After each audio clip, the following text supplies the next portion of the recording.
Hola a todos, hoy veremos el estudio de la paracha semanal Vayihach y se acercó. En esta cuarta lilla del libro de Génesis 45, del 19 al 27, nos habla de que Joseph ordena a sus hermanos que regresen rápidamente a Canaán y que vuelvan con Jacob, su padre, junto a sus familias de regreso a Egipto, donde Joseph prometió proporcionarles alimento hasta que terminara la hambruna. En este caso, Joseph abraza a sus hermanos y llora, como lo vimos en los versículos anteriores, y él se le informó al faraón que la familia de Joseph había llegado y que él también les ordenó que vinieran a Egipto, donde les daría una mejor tierra. Los hermanos de Joseph fueron a Canaán cargados con regalos de faraón y de Joseph, e informaron a Jacob que Joseph estaba vivo y que de hecho gobernaba sobre todo Egipto. En el último versículo de esta aliyá nos dice que el espíritu de su padre Jacob revivió, y así suben de Egipto y llevan a su padre Jacob. Cuando le informaron que Joseph todavía vive y es gobernante de toda la tierra de Egipto, él en este caso no lo puede creer.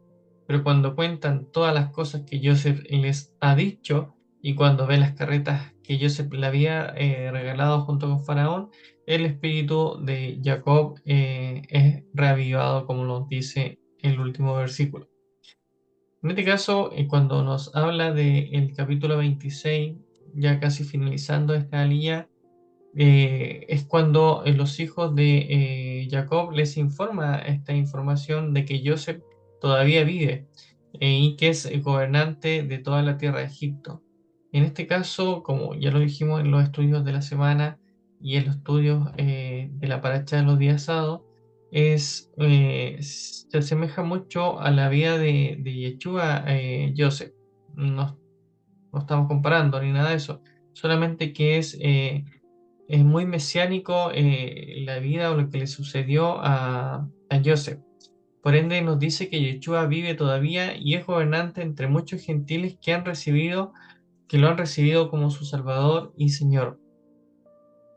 En el versículo 27, cuando nos habla de que Jacob revivió, en este caso hay escrituras que nos dicen que es Israel, otras cosas que es otras escrituras que nos dicen que Jacob.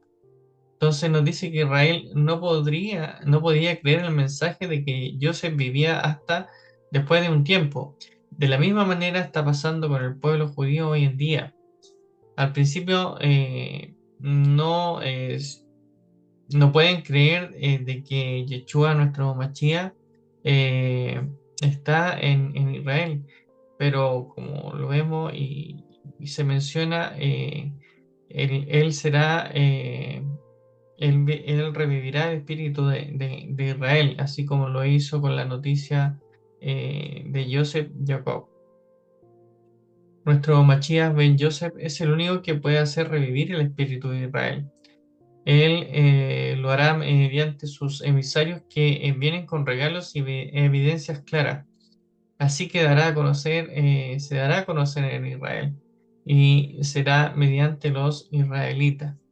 Acá Rachi, el Targún y la Chejina nos habla que la presencia divina y el espíritu de santidad partió desde Jacob durante su tiempo de luto por causa de Joseph. Y en ese momento le vuelve nuevamente esa vivencia, ese espíritu a nuestro patriarca para seguir viviendo. De hecho, el espíritu de Jacob había estado muy quieto durante esos 22 años que había perdido a Joseph.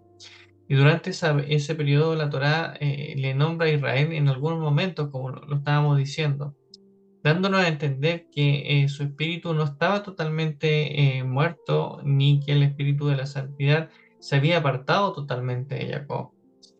En este caso, cuando oyó la noticia de que Joseph estaba vivo y de repente pudo entender todo lo que había pasado y el propósito detrás de los acontecimientos que habían vivido y que en su momento parecían tan negativas, y el espíritu recobró las fuerzas y revivió cuando el espíritu de la profecía volvió a operar en él.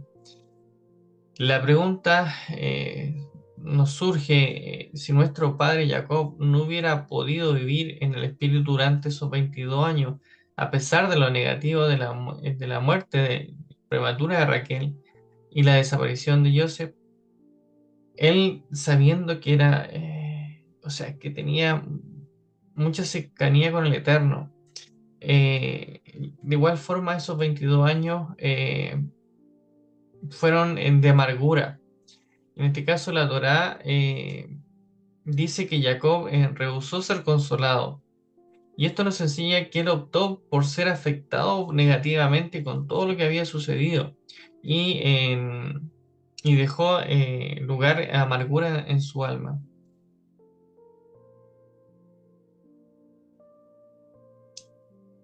En cuanto a lo que le pasó a Joseph, no hubiera habido ninguna diferencia. ¿Por qué? Porque el plan del Eterno está diseñado. El plan del Eterno tiene una acción, tiene que ser cumplido. Y así que las cosas que hubieran pasado exactamente igual con Joseph, independiente del ánimo o fe de nuestro padre Jacob, con el fin de que los hijos de Israel fueran a Egipto. Entonces podemos hacer una pregunta o podemos analizar que Jacob hubiera hablado positivamente, no dejando lugar a la amargura y no hablando acusaciones a sus hijos, afligiéndoles. Hubieran sido salvados por Joseph de todas maneras. Y entendemos de que enfrentar las cosas negativas con confianza y enfrentar con las cosas negativas con lamento hubiera dado exactamente el mismo resultado. ¿Cuál es la diferencia? Vivir con, con amargura en nuestra vida o vivir con alegría. ¿Qué pasa en esos 22 años que perdió Jacob de su vida de vivir tenía una amargura, por supuesto, por haber perdido a su mujer, por haber perdido a su hijo regalón, como lo podemos llamar. Eh, sí, sí, así como vivió Joseph cuando le pidió a los coperos eh, que hablaran de él, no se tuvo la confianza necesaria en el Eterno. Se tuvo más que todo el tema eh, terrenal. No, por ende podemos entender que Hachén de todas formas cumple su plan, cumple sus promesas y grandioso que así sea. A veces no entendemos la forma, a veces no entendemos el motivo, pero debemos tener confianza porque hoy en día no sabemos el resultado que nos viene después. Bueno, ese es el estudio de minutos de esta semana, de esta cuarta liguilla. Espero que sea de gran bendición como lo ha sido para mí. Shalom.